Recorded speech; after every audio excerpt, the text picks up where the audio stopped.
Welcome to our spooky episode where we'll be covering the horror movie Pet Sematary from 2019 and the 4 Maine Coon cats that played church in that film.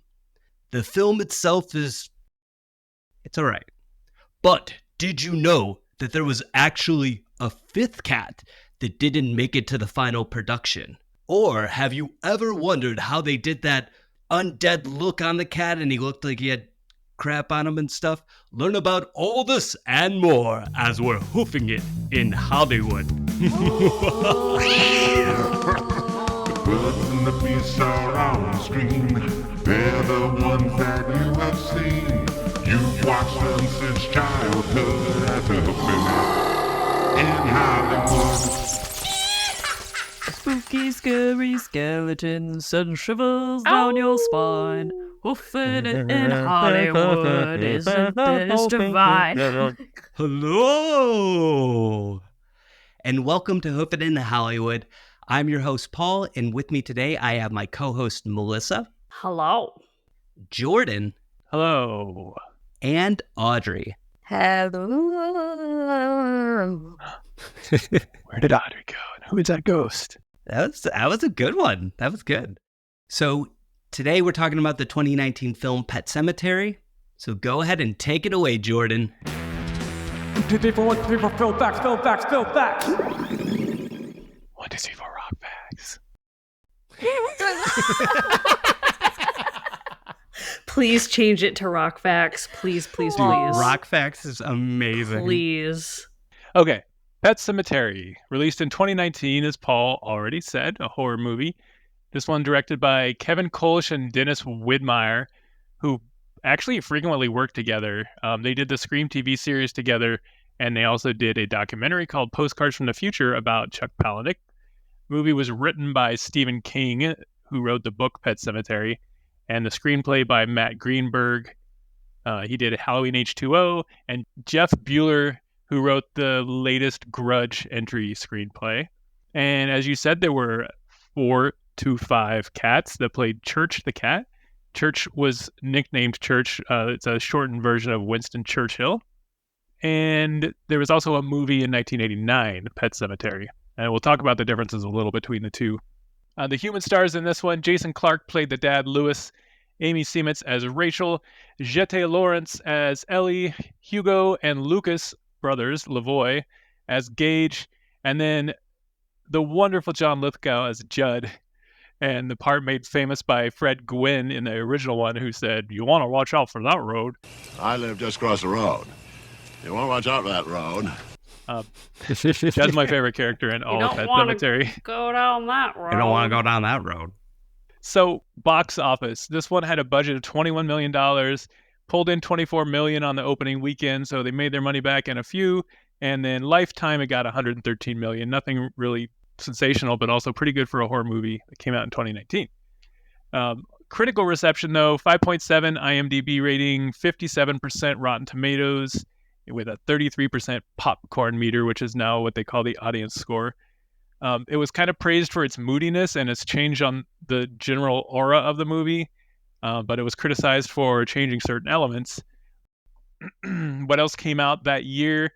Uncut Gems by Benny Safdie, The Joker by Todd Phillips, Parasite by Bong Joon-ho, Once Upon a Time in Hollywood, Quentin Tarantino, and then Rise of Skywalker by J.J. Abrams. These were some blockbusters that this thing had to compete with, and it still made money on its opening weekend. So, okay, let's get into the movie a little bit. Pet Sematary. If you haven't seen it, I feel like everybody's kind of either seen it or knows what it's about, but the character Louis moves his family from Boston to Maine, which is a staple in Stephen King's stories, the state of Maine or cities in Maine. He brings his 2 kids, Gage and Ellie, and his wife Rachel, who also brings with her some family trauma she had to support a sister who was dying of spinal meningitis.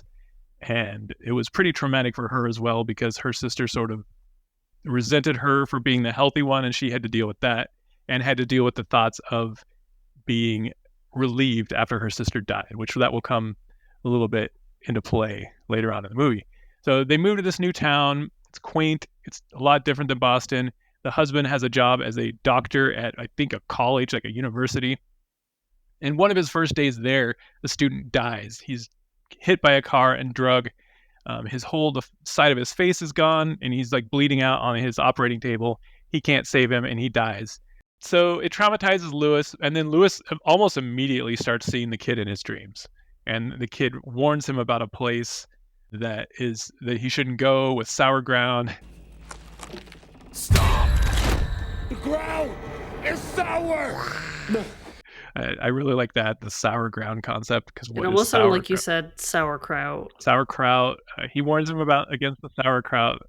There was like a salmonella outbreak at the local factory. And anyway, then, I forgot. In the introduction to into the town and the whole kind of like spookiness of the area, Rachel and Ellie are walking through the woods that go behind their house, and they find a pet cemetery, or this cemetery. They actually see a procession of people carrying a dead dog, and they follow it to the cemetery and find out that it's a cemetery. It ends up being on their property, and Rachel's really creeped out by it. They live near a really, really busy highway, and that becomes the focus of a lot of the drama in this. Trucks go by on this highway frequently very, very fast, and their family cat is killed by a truck. They're going to take it to the pet cemetery, obviously, but Jed says there's a better place past the deadfall. And I want to talk about Deadfall. I had no idea what that was. The only thing I remember Deadfall was the Nick Cage movie where he's just like, "Ooh, motherfucker!" Oh, yes, that movie. But no, Deadfall, I looked it up. It's just a big pile of fallen dead branches and leaves. And so there's like a big wall behind the pet cemetery in this movie. They go over the top of it. They bury the cat. Lewis is kind of freaked out and is like, "What are you doing? What are we doing, Jed?" And Jed's just like, "You'll see." And yet he still follows him like 5 miles. He's so right? Like up a mountain. dumb about that. Like, I don't understand why anybody would do that, but it's a horror movie, and you always hate the people in horror movies for doing everything that they do. But yeah, so they bury the cat, and the cat came back the very next day. But it's mean. It like kills a bird and dismembers it on the girl's bed. They're like, "Let's just get this cat out of here." He didn't really tell the wife about it, like about burying it or about it coming back. And she's just like, "Ooh," she makes a joke about like, "Good thing you're not a vet." And she just believes that the cat really wasn't dead, but it stinks. It's all matted. It's still really, really cute, but it's really mean and it's angry. They want to abandon the cat. They take it out again. Lewis takes it out into the country and just drops it off and then drives back home. It returns on Ellie's birthday, and she sees it out in the street, so she goes to chase it. And her little brother Gage is watching her, and Gage wants to follow Ellie. So Gage runs out, and of course the semi-truck comes. In the original movie, the semi-truck squashes Gage. So if you've seen the original movie, you're like, "Oh, here we go." Well, the dad pulls Gage out of the way. The semi-truck tips over and slides along and then like kills the daughter instead. The same thing happens though. They're like grief-stricken. The wife and son decide to leave, actually. And the dad's like, "Well, I gotta stay and finish a couple things." Judd knows what's up. Judd knows he's going to try to bury this dead girl in the cemetery, and he knows that Judd knows that. So he goes over to Judd's house and drugs the man. As you do. Yeah. I at first thought he killed him. With his doctor powder. I kind of was wondering that. Yeah. Who knows? He puts some sort of tranquilizer in his whiskey and gives him a thing of whiskey, and it almost instantly knocks him out. He's just like, I gotta shut my eye. I need to close my eyes for a minute. I gotta shut my eyes. like almost instantaneously. It gets the job done though. He goes, digs up Ellie, takes her to the pet cemetery, buries her again. Ellie does return, but obviously she's creepy, she's gross. And Lewis hasn't been answering his wife's calls, so she shows up at the house, and all of a sudden he's just like, "Well, I gotta like kind of hide this." She freaks out. She says, "It's not my daughter. It's some kind of abomination. Like, what is this? What in the world? Why would you dig up our daughter?" So she doesn't like it. The daughter goes, kills Judd because Judd knows the secret. Wait, I thought she killed Judd because they were like suffering, and he had evidently done the same thing to his wife. That's right. Yeah. He did the same thing to his wife. Ellie knows. Ellie's part of the same being, right? That Oh, I thought it was because he said something at the door that was like, we got to take care of it. And then she was like listening in, and then she did like a dramatic rollaway. Like, This is after... the problem with this movie. They give you 1 million. Never mind. They just Yeah, there's no, a lot I think of you're right. And issues. there is, because I completely forgot about that aspect of it, Audrey, but that was something too, was that, yeah, Judd did the same thing. So his wife hated him, so he had to go. Ellie was the manifestation of that. Then this part got confusing to me too, but Lewis runs back home.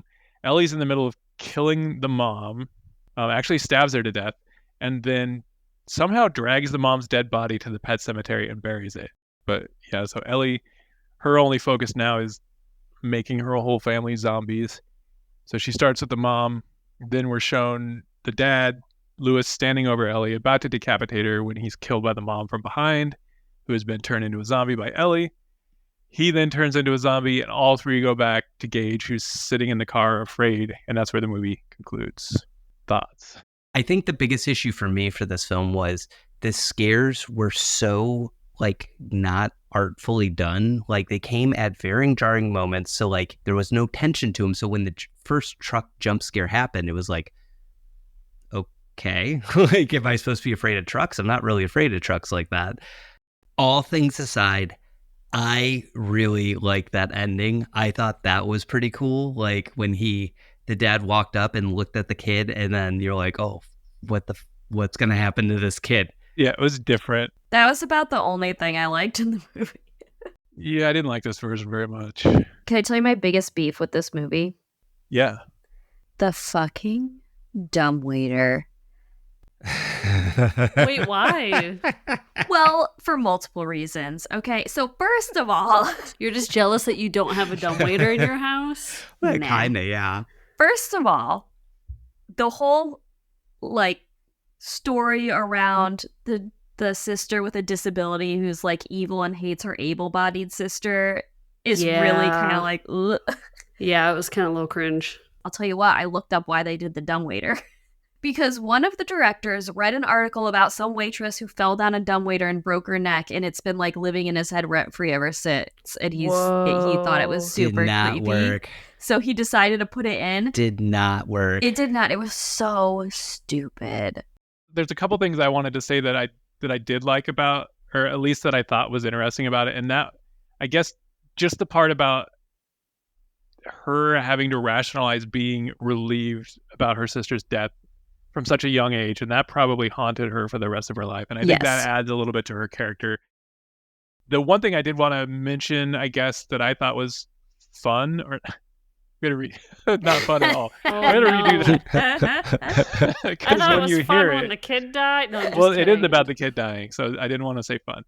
The one part that I thought was interesting about their choice to make Ellie be hit by the truck is that they had her talking about death earlier, and as a character, we know that she's able to like think about and rationalize death and know like that she's not really a human anymore, or Okay. also Yeah, when she was like, am I dead, dude? yeah, and you're like, oh my god, she's still thinking about this and she's still human, where Gage is just like complete monster. And I thought that added a good element to why the dad like would not want to kill her right away, or not want like to like hold on to that hope, which is probably the only good thing that I'll say about this version of the movie. That makes a lot of sense. I think that's a fair point. What did you think, Melissa?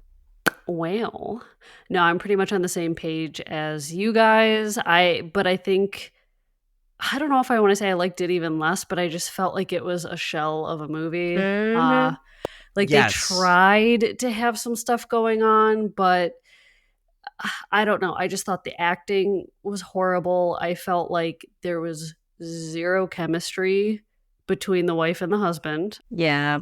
The good things about the movie for me were, I thought it was very moody. The way it was shot, like I kind of liked some of that a little bit. It wasn't really that scary, like you guys had mentioned. There was a couple of jump scares, but nothing that was actually truly scary. I think we just learned a valuable lesson that you don't bury your loved ones in sour ground. You You don't. always have In to find sauerkraut, sweet, yeah. sweet ground, You sweet, don't sweet want to ground, bury them in the like the sweet, sweet toilet paper. Sour Patch. The sauerkraut You patch. You don't bury them in the Sour The Patch. Sour Patch. Kid. Don't bury your kids in the Sour Patch Kids. Blah, blah, blah. Don't do it. You got anything else, Jordan? No. Okay, I will go ahead and start talking about the cats in Pet Sematary. What's that? It's Creature Chronicle. So my segment is going to be a little chaotic just because there are 4 different cats that played church in this film. And so trying to thread a narrative is going to be a little difficult. Hang out with me. Hopefully I can pull it off. So let's start talking about Maine Coon cats. And that's Maine as in Maine, not like the Maine cat. Maine Coon cats portrayed the cat in this film, and they're the largest domesticated cats, and they actually have a reputation for being a gentle giant. A giant because they're huge, and they've got like a lot of fluffy fur, but also because they have very dog-like characteristics. So this is like they like to follow people around, they like to be pet, they like physical affection. So gentle giants. Let's start talking about the history about the cats in general. They were popular in cat shows in the 19th century. Whoa, in the 20th. What is a cat show? Oh, like I think it's like a best in show for cats. Oh, okay. Yeah, like the photo I saw had them like, wait, what do you think a cat show is? Yeah, what did you think it was? I thought it was like a circus of cats. Oh. Oh, Both thought different things. Well, we'll get to that in a moment. They're popular in cat shows. Yeah, popular in cat shows. And in the 20th century, like European cats ended up taking over, but I guess they're back on the rise nowadays. So Maine Coons are taking over. And then Maine Coons originated in Maine, but they have some like weird folk tales about how they originated. Some say that it's a hybrid between raccoons and a bobcat. That's a myth. It's not real. It's a myth. And then another myth is that they are descendants of cats that came over on Viking ships. Hell yeah. So I ask you to imagine them with like an axe and a shield, or maybe an arrow in their neck, and they're berserking, you know, something cool. How about drinking some ale? I love it. So why am I talking about Maine Coon cats? Well, because if you saw the 1989 film, the cat in that was actually a British short-hair cat. And the directors decided to change the cat for this film. And the reasoning for that was they wanted to base it off the original artwork of the hardcover book painted by Linda Fenimore. So I will include this in the show notes so that you can see it. But I'm actually going to go ahead and share my screen really quick. That's a werewolf. Yeah, that looks insane. We better base it off the cover art. What? Oh, it kind of looks like it. It looks like him. I can see it. Yeah, I see it. It's kind of sweet though. Yeah. But it does look like it does kind of look canine. But I see the little. cat.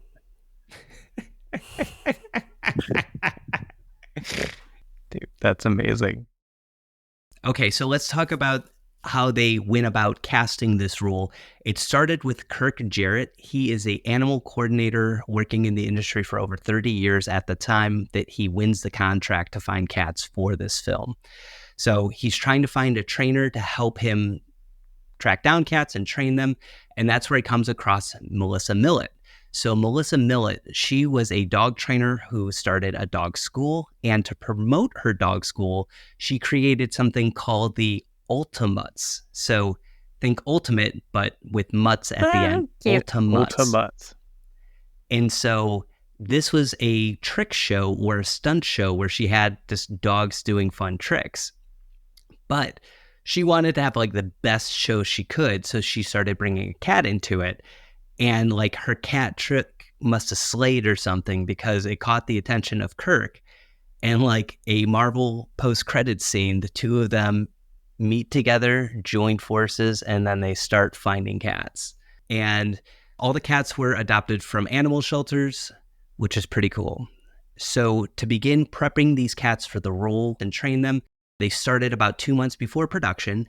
And Melissa Millett used positive reinforcement because the cats were adopted. She needed them to have confidence in themselves, and she needed them to have fun because unlike a dog where they're just trying to do a job, for a cat to perform for you or do a stunt or a trick, they need to enjoy what they're actually doing. Talking about these cats on set, they were total divas. They basically took over the place. They had their own patios, or what they like to call catio pads. Patios. Yes. Wait, did you look that up or did you know that? No, I just knew what you were about to say. You said ultimates, so I knew catios was on deck. Well, and also catios is a common thing that people talk about having, where they Yeah. make like a little outdoor area for their cats that's You could even like buy them on Amazon, I think, and like build them at your house. Whoa. They each had their own catios.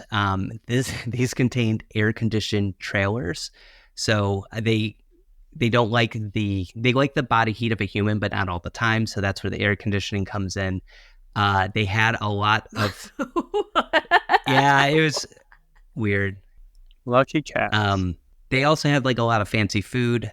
Kirk was quoted saying, "We had to actually lock up the treats because 2 of the cats were little hunters, and they would open up the treat bags at night and eat all of the treats." Dude, our cats I was would gonna do say, that. aren't your cats like that? If they could get to them, 100% they would do that. And then when they like got on set, they had like their own red carpet rollout. Like everyone had to be silent so they could be acclimated to the set. They got the special treatment. So the actual role of Church, he is a family cat. He loves the family in the very beginning, and then when he does get killed, he turns into this angry cat. So this is where we split the 4 actors into 2 groups. You have the alive cats, and there's a lead who is the main actor for that in his understudy, and then there's an undead version of the cat Church and his understudy.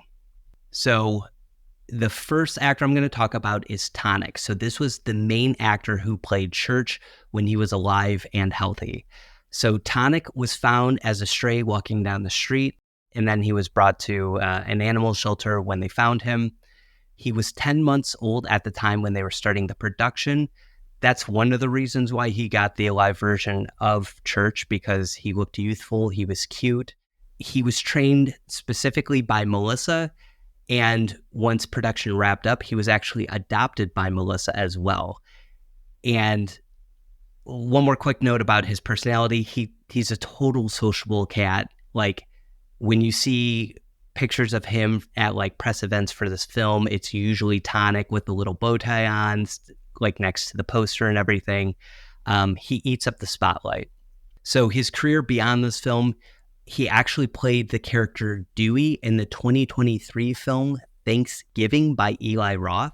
So it's a very small role. And I was looking at the comments for the film. They said that the cat basically stitched the whole film together. So Tonic apparently is still killing it. Past that movie, he did a bunch of commercials, and he became an influencer on Instagram. So we'll actually link you to the Instagram in the show notes. But if you go through it, there's a lot of fun stuff, and you can actually watch some of the commercials that he did for like Purina and stuff like that. Was he dead or alive in those commercials? Were they paired with Pet Sematary? No, they were just straight up Purina ads. Got it. But Tonic actually joined the Unimutts team and Ultimates. Wow, Unimutts. Wait, what did you say? What did you say, Paul? Unimutts? Eunuch butts? The eunuch mutts. I like that better. So that's about it for Tonic. I'm now going to swing to the understudy of Tonic, Jager. Jager was the understudy for the alive version of Church. And he was also adopted, but this time by a friend. So there wasn't as much information about Jager. Unfortunately, he's the only one that does not have an Instagram page. So let's jump to the 2 cats that played the undead version of Church. I'm going to start with the lead actor for this, and his name was Leo. So he is basically the poster child for this film. When you look at the actual poster, that's Leo in it. The trailer that they showcased, whenever it was like the undead cat, that was him. And like he's like the 2/3 of the film, basically. He was also the one that ate the bird in that scene and was walking down the street when the little girl got hit. This cat was actually trained by Kirk and then later on adopted by Kirk. And beyond this film, he did a little bit of modeling for the pet clothing line Caddis & Co. He also has an Instagram that we'll link you to in the show notes. But unfortunately, a few weeks after the premiere, he did pass away. It was described as feline arterial thromboembolism. Is that just like a blood clot in his artery? Yeah. So it's arterial thromboembolism, also known as saddle thrombus.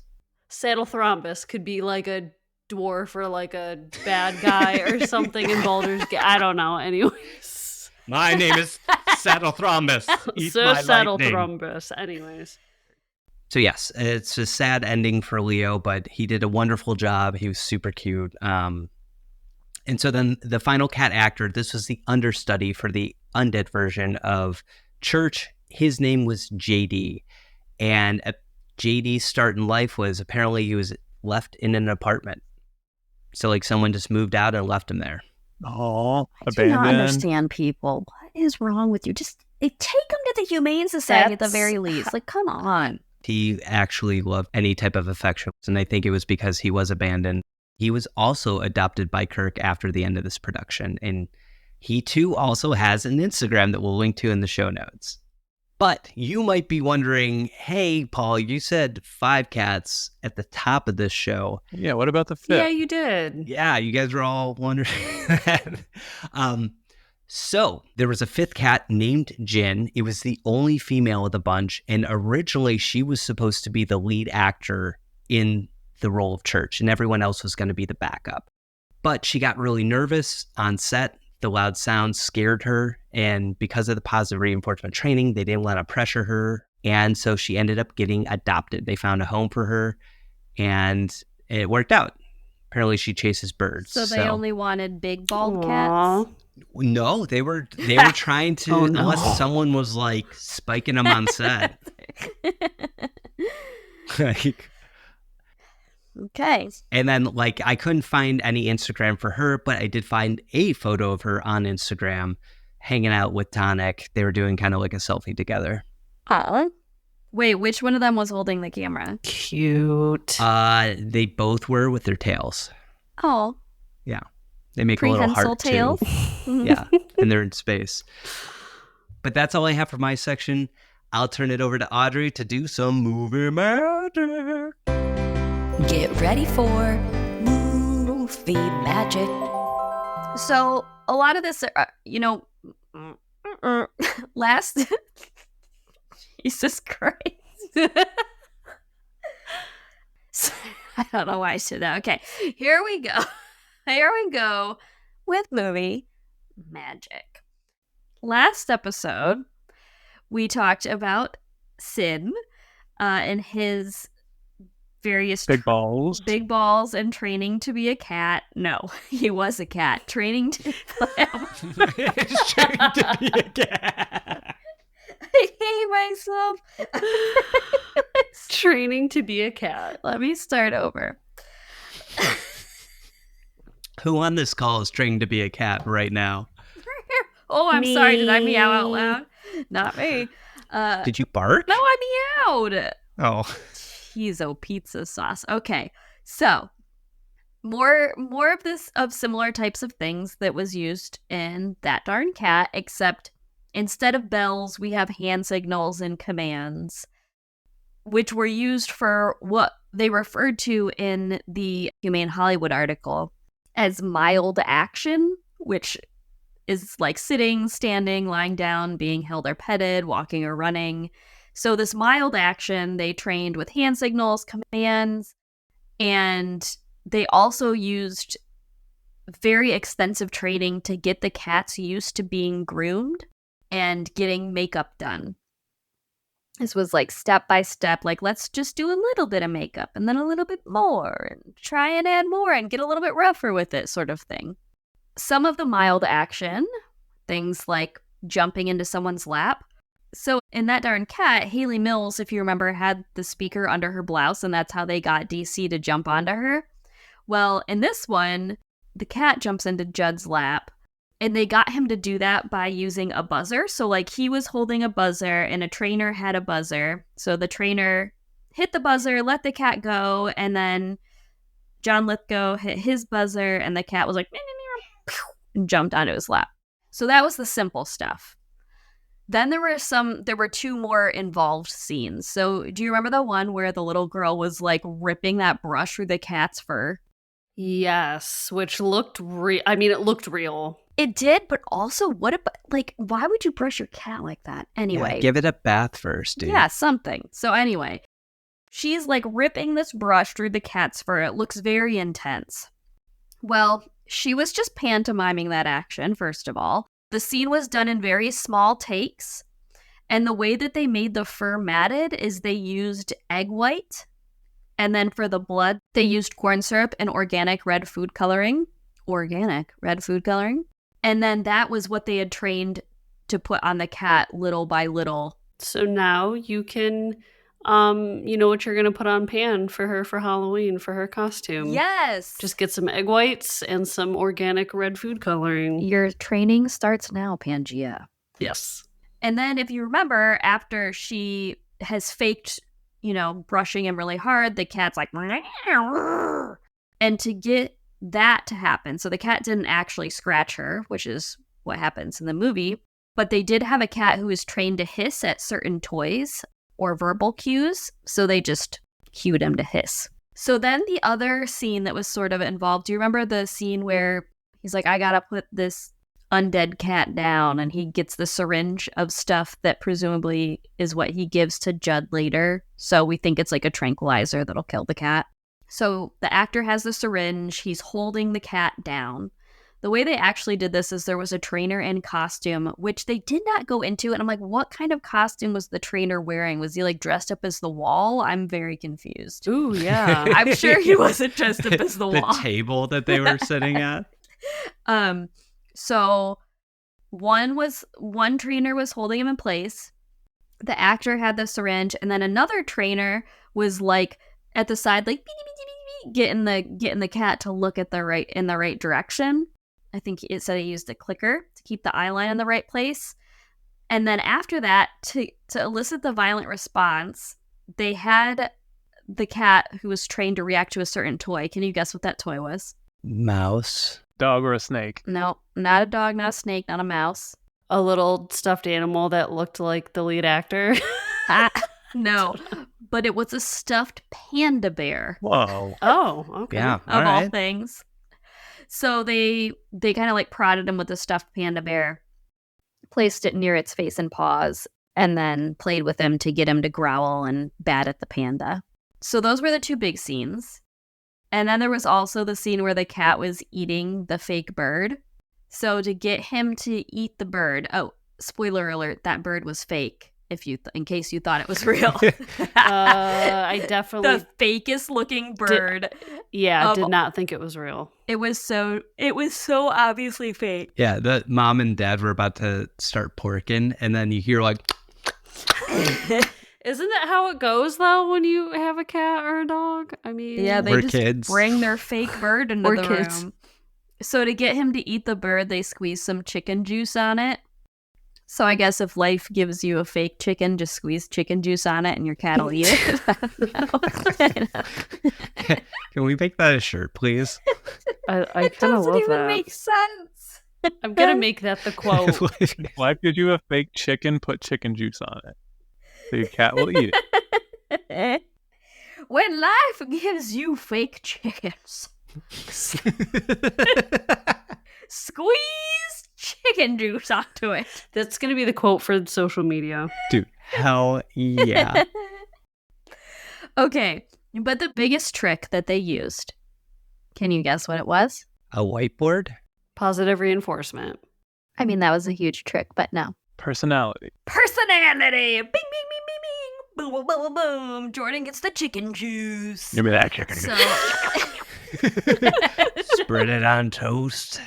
No, spread it on a fake chicken. I ate his liver. Never mind. Gonna do a really bad Anthony Hopkins impression. Okay, so Jordan gets a big ol' 10 out of 10 juicy chicken squeezes for guessing personality, because the real trick, honestly, was that they played into, I mean, it's not the real trick because a lot of hard work and training went into this, but they were really smart to play into the cats' personalities.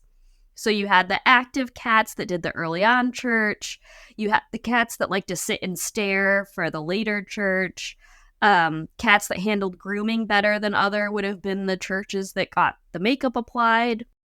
There was cats that were more prone to hissing, and so you train that one to hiss. I feel like that was one of the coolest pieces of movie magic.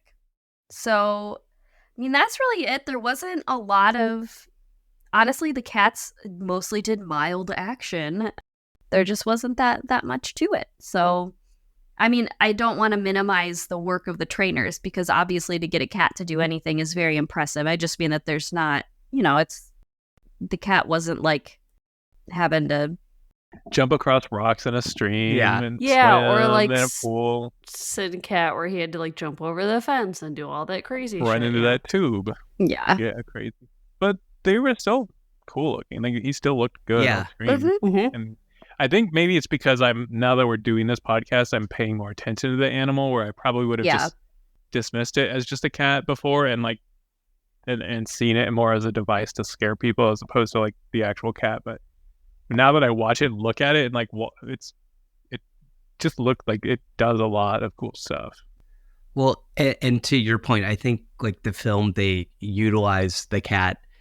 There weren't any like intense action, so I feel like that the actions that they did do, they utilized what they had to like make it look effective and scary and cool. Like it was written that way. So yeah. Yep. Can I just say I thought there were going to be a lot more animals in Pet Sematary. Or like a lot more animal action. I did not realize it was going to be mostly the people. Yeah, false advertising. Did they say anything about how they washed the cats after they put the makeup on them? Or how they got it out? Just baths. Normal bath. They said that they did like some dry baths first. They basically did this alternate of how they got them all like gunked up. They like introduced the concept of a dry bath slowly and then like kept going from there. Yeah. Do you have anything else, Audrey? No, I do not. I do not have anything else. All right, well, it's over to you to do some fun things. All aboard for audience anecdotes. Let's jump into our animal review section. And I was thinking for this episode of a rating scale that is going to be out of 5 gravestones or pet gravestones. Oh, nice. I guess just gravestones work in general. So my question to you all is, how do you think our 4 felines portraying church performed in the movie? I can go first to give you guys some time to think about it, but I thought about rating each cat separately, but because there's 4 of them, That'd be hard. we would be here all night.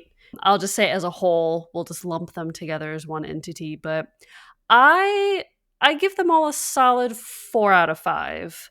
I'm not going like for the max this time, only because I was sort of basing it on our previous episode with Sin the Cat and that movie. Now, granted, it was a completely different movie, but I just feel like his acting was like over the top crazy, where the cats in this movie, they followed commands great. They did what they were supposed to do like really well, but I just didn't feel like it was like mind blowing where I was like freaking out over it. So It's tough to follow Sin. yeah. Mm-hmm. Yeah.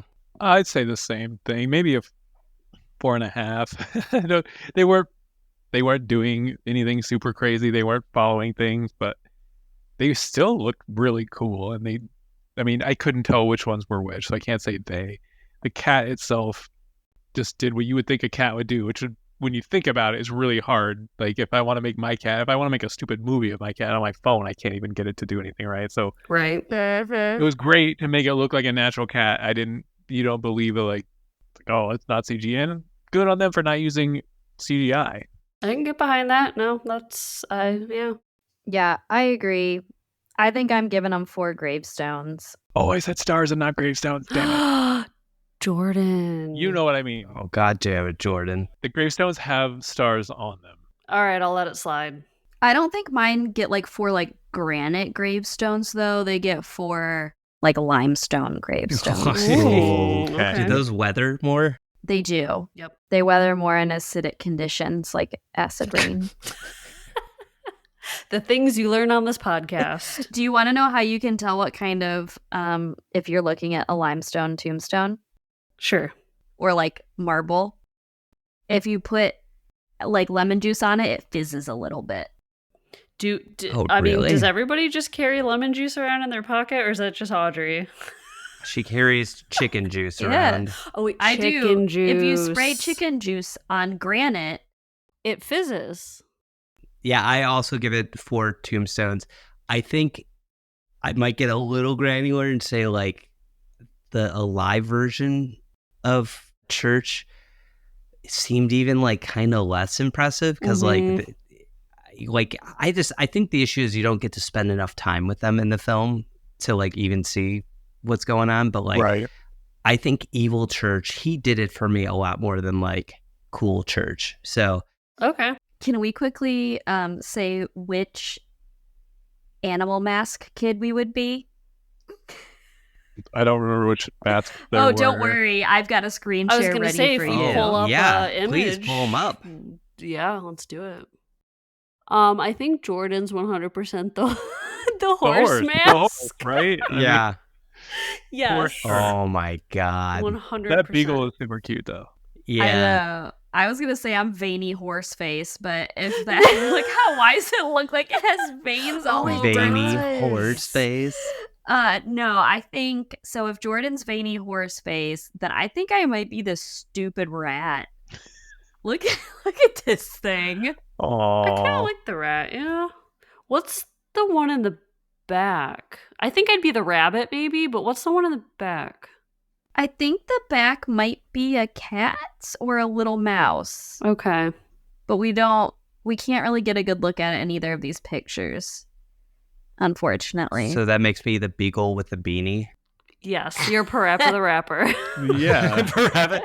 Punch, kick. It's all in the mind. Wait, he was a dog, right? Yeah, he was a dog. I Dead, think. alive. If you resurrect me, I'm sure you'll find. Holy shit. Is that that's gonna be a thing now? Parappa the Rapper rap for like post Pet Sematary Parappa the Rapper. Oh god, what if we have to do Parappa the Rapper rhymes every single episode? I would fucking die, dude. Same. All right. It is time for the audience review section. I took all the reviews that I'm going to read for you guys from RottenTomatoes.com. But the general consensus for this movie is I think people just thought it was not good. They thought it was pretty terrible, especially compared to the 1989 original. I'm going to get right into it with the first review from Agnes S. And this is from October 8th, 2023. She gave it a 0.5 star out of 5 and said, as a Pet Sematary super fan, I was so disappointed by this movie in every way. It completely lost what made the original and the book so great, from the character development to the dark humor. And then the final review is no name. Coward. Come forward. Who are you? They also gave it a 0.5 star. This review is from August 10th, 2021, so a little older. They said, that was the worst movie I've ever seen. Was one of the last movies I saw before the pandemic, and I honestly don't know which was worse. Ooh. Oh, the whole pandemic? Yeah, Jesus. or the movie. I know which one was worse. Kind of cracked me up, which is why I included that one. But that's it for reviews. We're going to move on to everybody's favorite surprise scenario. So I've got a real wacky one here for you guys. I bet you're super excited. If you could use an ancient burial ground, so let's say you stumble upon it, you move to a new area, you just happen to find this ancient burial ground. Sour dirt. Sour ground. Sour dirt. And if you could use this ancient burial ground to resurrect a fast food item that has been discontinued or taken off of a menu, Oh, what shit. item would it be and why? What? Man, you really need to start vetting us with this because, like, I want a good answer for this, and I don't have enough time. Holy Well, shit. I'll go first, and I'll try to talk slow to give you a couple minutes to I'm trying formulate to your talk thoughts. slow. For me, and I have been thinking about this almost daily since it went away, but I would love to resurrect McDonald's chicken snack wrap. Whoa. We all miss it. It was like one of the best things on the menu, and I do think about it pretty regularly. So I don't think I ever had it. I don't think I ever had it either. What is wrong with you guys? What? I don't think I have either. No, that's not true. I had one. They had like a Caesar salad one, right? I think, and the one I always got, I think just like had ranch on it, and just, I don't know, man, it was simple, but it was delicious. And I got pretty depressed when they took it off the menu. So that's what I would pick. So I feel like I'm going to have some FOMO for a bunch of other things, but for me, it's going to be the Bigfoot pizza from Pizza Hut. Whoa. I've never even heard of that. Yeah, It was looks that like like- before our time since you're a little older? It was 2 square feet of pizza. 2 square feet. They came with a ruler. It's not as big as it sounds. It came in like a piece of paper, like wrapper. I don't know. It was just good. The crust was really good. There's a lot of edge because it was like 2 feet by 1 feet long. So there's a lot of like crust. That sounds great. Fast food item that I would resurrect if I had to bury it in sour ground, which makes it sound real appealing, let me tell you. So McDonald's had these like cinnamon dessert things for a while. It was I think they advertised it as like the inside of the cinnamon bun, and they also had like a chocolate brownie one, and there was like icing on it. That's probably what I'd amazing bring right back. now. If they ever get rid of the Arby's Reuben sandwich, I'm going to be pissed, dude. Because Reubens are nasty. What are you talking about? What? I love a Reuben. Are you serious? I'm serious. You take a little bit of that sour ground and put it on top of a little bit of pastrami, dude. Perfect. Thousand Island dressing. I think it's a Thousand Island maybe that I don't like. I don't mind pastrami, but it's just not my sandwich. I'm not a big wet sandwich person unless it's like barbecue sauce. Man, I love me a wet sandwich. I wouldn't classify it as wet. Ew. I need a lot of condiment, man. It's probably just because I have dry mouth. Anyway. So less. No, I do. No, that's... I have a dry mouth. No, I do. Oh my God. The only thing that would be super just impossible about this is you would have to have the wrapper or a bite of the item to like dig into the ground. I'll stop ruining it. Oh, I didn't even think of that. Somebody has a wrapper that you can buy on Check eBay. eBay. Somebody's got to have one. There's a McChicken wrapper. There's a Bigfoot wrapper. There's a sentimental bun wrapper. Someone's selling it for like $1,000. Like, what are we doing? We need to just pool our money together and get those wrappers. get a Bigfoot pizza. I want to try that. That sounds awesome. The cinnamon things. So the fast food item I would resurrect would be Cinemelts from McDonald's. It's called a Cinemelt. Audrey, I just looked those things up and I kind of vaguely remember them and they look so good. Now we've arrived at the adopt, take to the no-kill shelter, or taxidermy segment of our lovely podcast. So for this, I'm going to go with the dead version of church, the alive version of church, and then Judd, because I love Judd. Yeah. I'm adopting Judd 100%. I want him to be I just want him, but he has to talk like the old Judd. He has to say like, I wouldn't go down that road. Be careful of that road.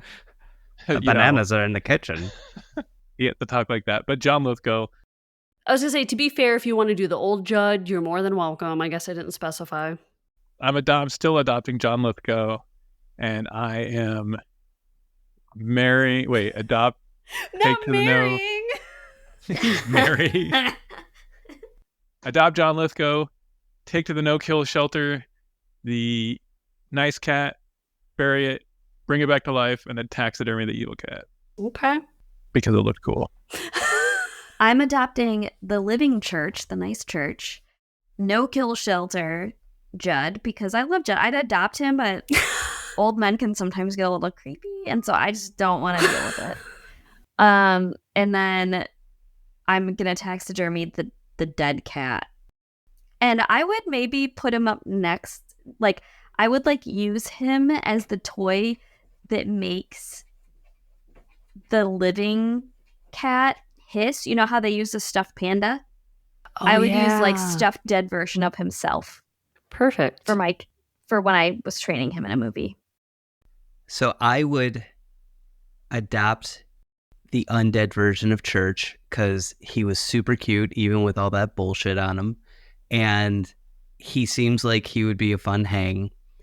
I would send John Lithgow to the no-kill shelter because his story, goddamn, he was really just alone and wanted a friend, so that gives him an opportunity to get a friend.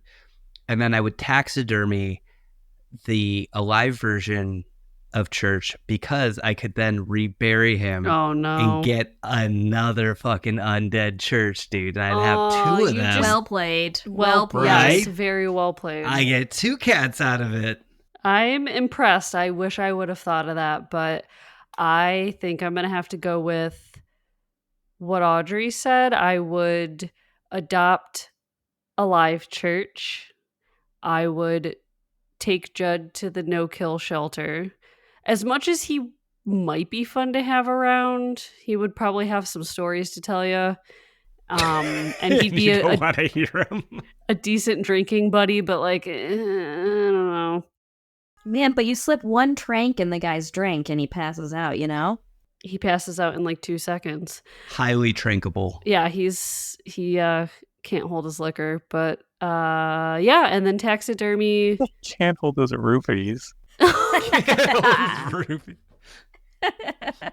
like hanging out with him, but he just can't handle his roofies. No. And then I would taxidermy undead Church and just probably mainly use him as a Halloween decoration. Probably throw him up on the porch, scare the little kids coming up to get candy. But yeah, I think that's it. All right. Thank you so much, Melissa. All right. Thank you, everyone, for joining us for today's episode. It was spooky. Wow. So if you stick around with us next month, we're going to be doing the 1994 film Black Beauty that features Doc's Keepin' Time, the horse. So if you like this show, please feel free to subscribe, comment, leave a review. Those type of things actually help us grow because we can get a broader reach. So please just, if you have the moment, go for it. And check out our website for show notes, the transcripts, and some cool kind of bonus stuff. Thank you again, Jordan, Audrey, and Melissa. Bye. Goodbye. Bye-bye. Don't bury your kids in sour ground. Don't go down that road. Thank you for listening to Hoofin' It in Hollywood. This podcast has been produced by Paul, Audrey, Melissa, and Jordan. Please note that this content is intended for entertainment purposes only. We are not professional researchers, and the views and opinions expressed are our own. For more information and links to the resources mentioned in this episode, please check the show notes or visit our website at bit.ly/Hoofin-Hollywood. If you found this episode enjoyable and wish to support the podcast, we kindly ask you to subscribe, and leave a rating or review on your preferred podcast platform.